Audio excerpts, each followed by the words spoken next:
Good morning. It's time for pharmacy class with an F. This is Tanya Snyder with the Wild Carrot Farmstead. I thought that we would make sunscreen today. Not just any sunscreen, but an all-natural tallow sunscreen. So I'm gonna jump behind this table and let's talk about this some more. All right, so why would we make our own sunscreen? The number one reason is store-bought sunscreen is so toxic. The topic of sunscreen was first brought up for me when I was in school for my massage therapy license and getting my holistic health science degree. At that time, I had no idea that sunscreen was bad for you. I thought it was good, you know. Most of us can agree that extended time without sunscreen, being exposed to the sun's UV rays, is not good for our skin. So therefore, we associate sunscreen as being something good for us, right? But many of us don't know that sunscreen is actually bad. So how can that be? Some key things to think about. Your store-bought sunscreen right here. I won't name any names, but this is geared towards babies. And if you read on the back of the bottle, it says keep away from children. That was, besides my schooling, that was one of my biggest clues that kind of got me thinking a little bit more on this subject. Made for babies, but keep away from children. Keep out of your eyes. This one is the real kicker. It says, use only as directed. Intentional misuse by deliberately concentrating and inhaling the contents can be harmful and even fatal. Wow. All right, so if that's not enough to convince you to make an easy swap from something toxic to something natural for your family, I don't know what is. Not to mention the active ingredients. Grab a sunscreen in your home if you still have one. Read the ingredient list, which is like this long, and then throw it in the trash. So after finding out all of that, we started to make our own, and once we got to the farm, I made some additional swaps to our recipe and included tallow, mainly because that is a resource we have readily available that's sustainable on our farm, as well as tallow has a natural SPF of 2 in it. So right there, we're already starting with something that's a natural sunscreen by itself. Awesome. But you can add more things to it to increase its SPF, like non-nano zinc oxide and coconut oil and just a couple other ingredients, and it makes a great sunscreen. It's gotten my family of 8 through all of the sun rays so we can have beach fun, pool fun. Let's be real, we don't go to the beach very often, more like pond fun. So let's go ahead and make this awesome sunscreen for baby all the way up to, you know, an elderly person. Now it's true that homemade sunscreen is not lab tested and cannot be proven safe. However, weigh your options. For us, we determined that we would rather take not lab tested over full of chemicals. So you decide and go from there. You're not gonna believe how simple the ingredients are. All you need for this recipe is some grass-fed tallow. If you don't get it from your farm like we do, and you have to source your tallow elsewhere and not from us, I would make sure you are aware of what type of fat you're getting, if it's grass-fed, and where it came from. Tallow, in case you're not aware, is rendered purified fat. All the toxins are taken out of it, leaving essentially liquid gold that's packed with CLA, vitamins and minerals, alpha hydroxides. It is just an amazing all-natural byproduct that's often thrown away, you know, in like a processing facility, that is so beneficial and wonderful for your skin. So that is going to be our base, SPF of 2. The next ingredient is going to be coconut oil. Some of you are not a fan of coconut oil. I am a huge fan of it. It not only has about a natural SPF of 5 in it, it also is an antimicrobial, antifungal, is full of antioxidants, is moisturizing, So that is what we're going to combine with the tallow. If that's not for you, you can swap it out for another hard butter, say cocoa or shea butter, but in my opinion, you're not gonna get quite as the same effect. Another important ingredient of this is non-nano zinc oxide. Yes, you could use zinc oxide, but why non-nano? Non-nano means it has larger particles which can't go fully into the skin. It will allow the product to stay on top of the skin, allowing, or I should say, limiting the sun rays to fully deeply penetrate your skin. That non-nano zinc oxide will stay on top, providing a barrier and keeping it in place. You don't want that sinking into your skin, so that's why non-nano zinc oxide is the way to go. Next ingredient is all natural beeswax. Here's the thing, when you're buying your beeswax, again, if you're not pulling it from the hive like us, I know not everyone lives on a farm and can source all their ingredients from their farm, make sure your wax is 100% organic beeswax, please. You do not want to put anything else on and into your skin. Now, having said that, what does beeswax do? It not only gives your sunscreen a creamy, dreamy texture, it also helps it remain waterproof and allows water to repel off of it, as well as keep it on your skin for a little bit longer. Those ingredients right there, believe it or not, makes you a sunscreen. All you have to do, to be honest, is just melt them down, let them sit for a while so it doesn't split, and then pour it off into tins or squeeze bottles or whatever you want to use. Now we can go on further and add a couple more ingredients, again, that aren't necessary. If your skin complexion is darker or you just want a tint in it, you can add cocoa powder to your sunscreen and that will darken it up for you. Personally, I don't like to tint it. It's just an extra ingredient and an extra step, and actually it works into the skin pretty well.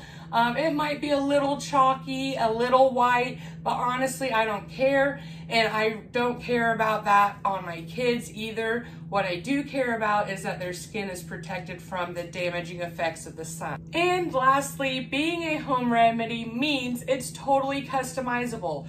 So you can even go on and add a few drops of essential oils if you're choosing to your sunscreen, or you can leave that out as well, or get creative and add some other things to it. Let's hear what you would do with yours. Before we begin, what's some other things I have left out? Oh yeah, I might have mentioned this, but the total SPF of this sunscreen is about a 10. That is low. That means you will have to reapply it often. Again, we're looking at trade-offs. There's always going to be trade-offs. That is something to consider. You can make the SPF higher on your sunscreen by using an equation. You can find that equation online and look that up and figure out how to boost that SPF. For me, SPF 10 is great and we go with it. Also, since we have beehives, our wax looks a little different. This is melted down in pots and taken and then stored, and I just crack blocks off of the wheel essentially. Again, you can use beeswax pastels, but if this looks a little different to you, that's why. As far as packaging goes, I am switching to a squeeze bottle. Last year, I made this in 3-ounce tins with screw tops. Feel free to do that. That's metal, it's a little bit more sustainable. There's lots of different containers out there. You pick what you are comfortable with. This is plastic, I know, womp womp. However, it is squeezable.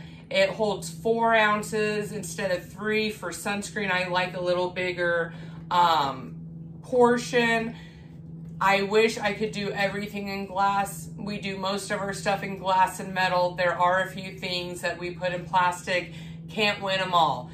This is the most functional thing I can find to put that sunscreen in. I'm not a fan of unscrewing sunscreen lids with all that zinc oxide on my hands, and it just kind of makes for a mess. So again, if you're making this at home and you're not a fan of the plastic, put it in something else. All right, we're gonna start with my cooktop. Is this not so cute? People ask about this all the time on Instagram. It is linked in our Amazon storefront, so you can find it easier. I'll try to link it down here, and check out our Instagram reel. I had the links for it there today as well. It's super awesome. By using a cooktop burner like this, I can put it anywhere in the house and allow my oven to be open and stovetop to be open for the family to use, and this to be kind of an additional space. And it can go anywhere. Anywhere there's a plug-in, you know, there it goes. So I'm gonna start with this. People think it's a scale. That's why I mentioned it. It's actually a cooktop. And we're gonna go ahead and turn it on. And I'm gonna start by putting in our tallow and our beeswax and our coconut oil simultaneously on low. I don't even put this on a double boiler. You can. I find if I just do it low and slow and be patient, I haven't had any issues with it getting too hot. So let's go ahead and get these ingredients in here. We'll start with some beeswax. Oh yeah. Something else about this burner that's so awesome is it heats up quick. I mean, I don't know, I have an older stove, so that might be part of it, but it heats up so fast, and I appreciate that so much about this. So while that's melting, the next thing we're gonna wanna add in is our tallow. So let's measure that out. Here is our tallow here. Now my tallow is actually almost in liquid state because I just rendered a whole lot of tallow and it has not fully solidified yet. So I'm just gonna use that, and it'll save me time because then I won't have to remelt it down from its solid state. It's already halfway there. Yours might be solid, like in solid block form. That is how it typically comes. Again, we render all of our own tallow here on our farm. So like I said, this has just been done. That's why it's in a liquid state. Oh yeah, this scale. I've actually been through several scales since I've started this business, and this has been my favorite one yet. This is by Rollo. That's the company that I chose for my thermal printer too. I saw that they have a scale and I tried it out, and I love this one. It is so nice, and the weight goes extra high, which is important for me because I'm often weighing out big portions. And I have found that some scales I've gotten in the past max out at about 10 pounds or even 20, and that is very frustrating for me. This one goes up to, I think, 100 pounds or maybe beyond, but yet it's still like small and compact. I love it. I also love that this is like separate, because when I have a big pot, sometimes that would hide the display. So this way the big pot can sit and I can still see it. All right, so we're going to measure out our tallow here. For my recipe, I'm going to do 4 pounds.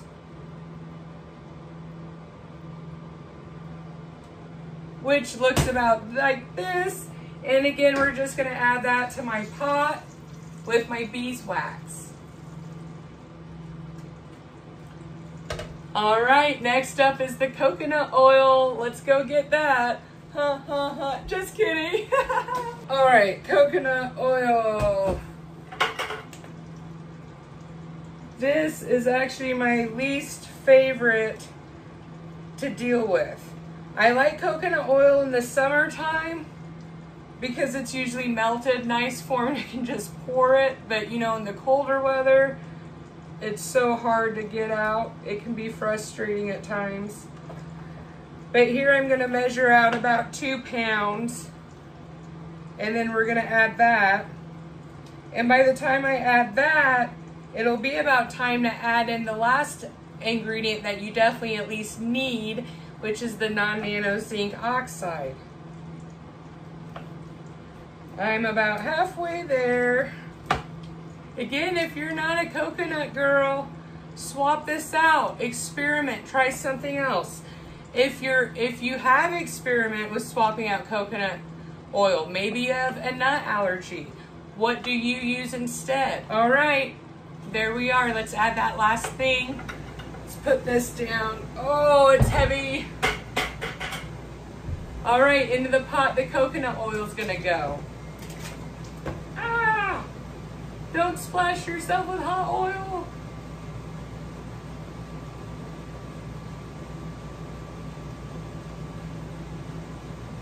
Alrighty, now we're just gonna let that melt down, and as that's melting, we'll add our zinc, our non-nano zinc oxide to that. All right, let's get that last ingredient measured out here, which is the non-nano zinc oxide. This is what provides kind of the powdery, like the thick, chalky kind of texture that sunscreen has. That's what this is going to do. Something else that has non-nano, well, it should be non-nano. There are diaper rash creams out there that don't use non-nano zinc oxide, just zinc oxide. But another thing, I already mentioned it, that uses non-nano zinc oxide is diaper rash cream. And you'll find that the tallow sunscreen and the tallow diaper rash cream are very similar in products. With home remedies, you will see that. All right, almost there. Okay, now we're gonna go ahead and move this into our pot and give it a good stir and melt it down again on low, and just keep a good eye on it.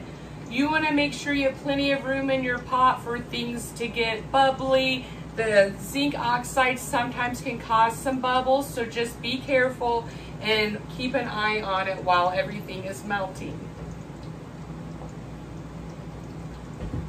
All right. And that goes. Oh no. Oh, what a mess.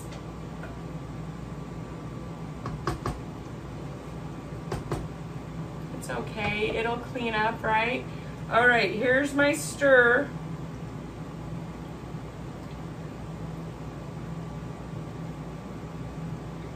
If you want to tint yours with some cocoa powder, this is the time to do that as well. So you can go ahead and add that to your pot too.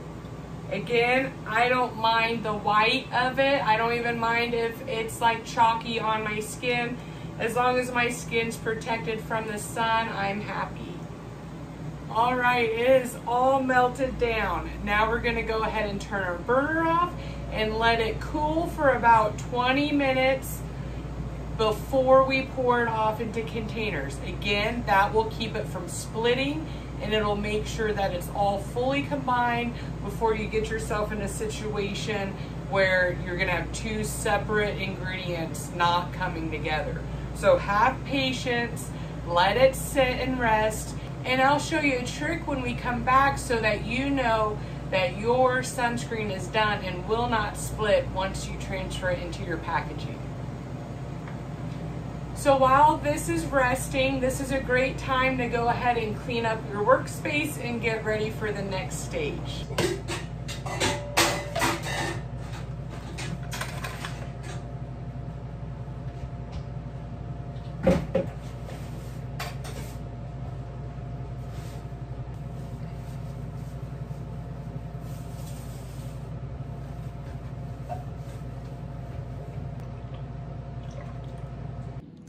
So here you can see what it looks like right after it's been mixed. And see how it drips just right off the spatula like this? Like water almost, right? It's because it's super hot. So here you can see the sunscreen right after it's been combined. It's still really hot, which means it's just dripping right off the spatula. See how it's just falling off just like water? Now, after we let it sit about 20 or 30 minutes, I'm gonna show you what it looks like on the spatula. You're gonna see it sticking, and that's how you're gonna know that your sunscreen's ready. This is a great trick to use for any time you're crafting a remedy that has a powder you're trying to blend into oils and fats. It's the spatula test. So let's go ahead and let it rest longer, and we'll check back in about 20 or 30 minutes. And this is what a split would look like. See how at this stage, the fat is on top?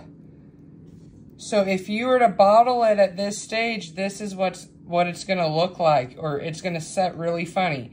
So again, I come in and I stir it back up, and then I just let it sit again as it's cooling.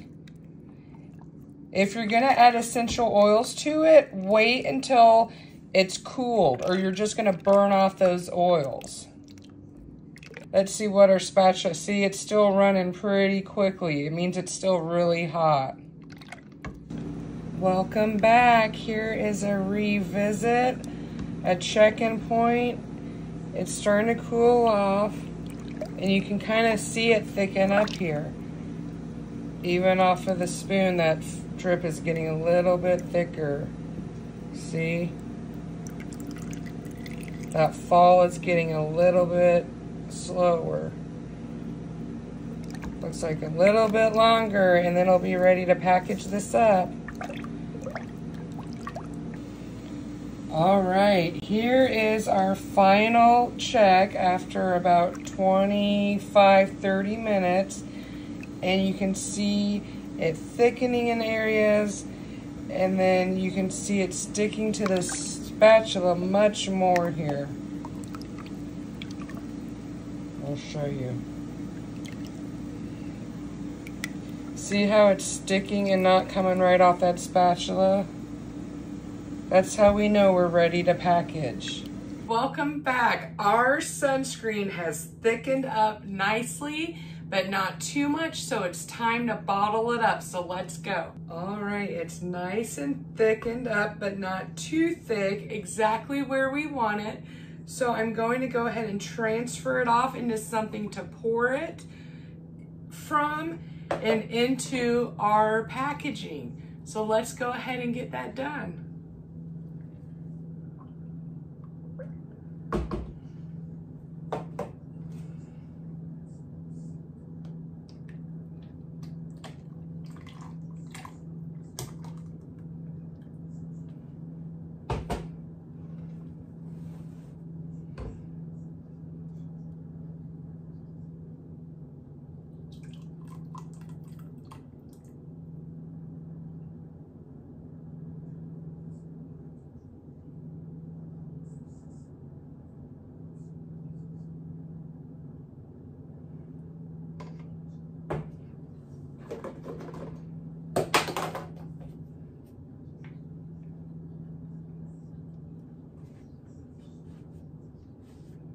All right, one down here. We got one done and a few more to go here. Let's speed her up.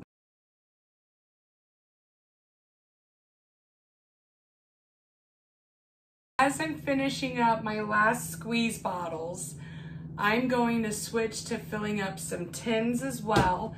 That way my customers have an option of a plastic squeeze bottle or a metal tin. Also, some things to note as I was filling up my bottles. As you work, your product is going to thicken. And if you're gonna pack it into squeeze bottles, the thicker it gets, the trickier it's gonna get to pour into those bottles. So you have a few options. When that time comes, and you can see how thick it's getting right now here. When that time comes, you can go ahead and reheat it up a little bit to liquefy it again, or you can do the same thing like I'm going to do and transfer it, the rest of it, into tin since it's getting thick and I don't want to take the time to reheat it either. So just put it into another tin and don't force it. You're gonna have a really rough time trying to get super thick cream once it sets like this into your squeeze bottles. So let's go ahead and switch to tins. I will finish those up and then I'm gonna go ahead and show you what the finished product looks like on the skin.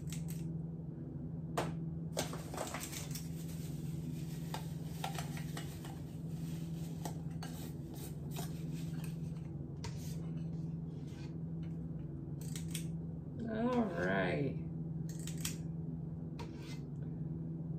I'm just getting the last bit out here of my sunscreen. And now I'm gonna come around here and show you up close what this is like. How about that? Hey there, let's get a little, hey there, let's check it out. Here's what it looks like. You know, something else I forgot to mention, I did not make this scented. I like an unscented sunscreen. I like most of our skincare unscented. The less ingredients, including good essential oils and infused oils, the more universal it is for everyone. So this is why I chose to leave it unscented. Now listen, if you wanted to add essential oils, do that right after it's been sided and come together right before you pour it. I mentioned it earlier really briefly that if you're gonna add essential oils, do it once it's been cooled, or you're gonna cook those oils off of there and you're not even gonna be left with any kind of scent. So do it when it's cooled, right before you pour. All right, so here's our product, squeeze bottle. And I'm gonna show you here, see, it squeezes out. It's super thick and super creamy.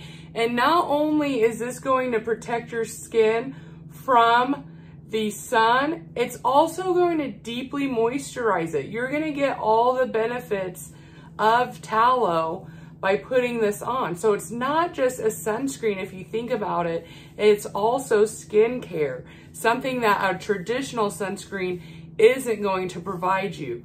So there, I worked it in even over my tattoo to kind of give you an idea. This one isn't even tinted, so you can see what I mean. You get a little bit of that white chalkiness, but it is not, I mean, it's pretty unnoticeable. So that's what it looks like, completely not tinted, unscented, right out of the bottle. And if you can tell, my skin's really moisturized from it too. Well, that's it. That was all of class today. What'd you think? I hope you all can go out and make your own and get ready for the upcoming warm season, the sunshiny weather. And like always, if you don't want to make this yourself, you can purchase it off of our website and support our family farm. Have an awesome Monday. Have an awesome rest of the week. Thank you so much for joining me for class today. See you later.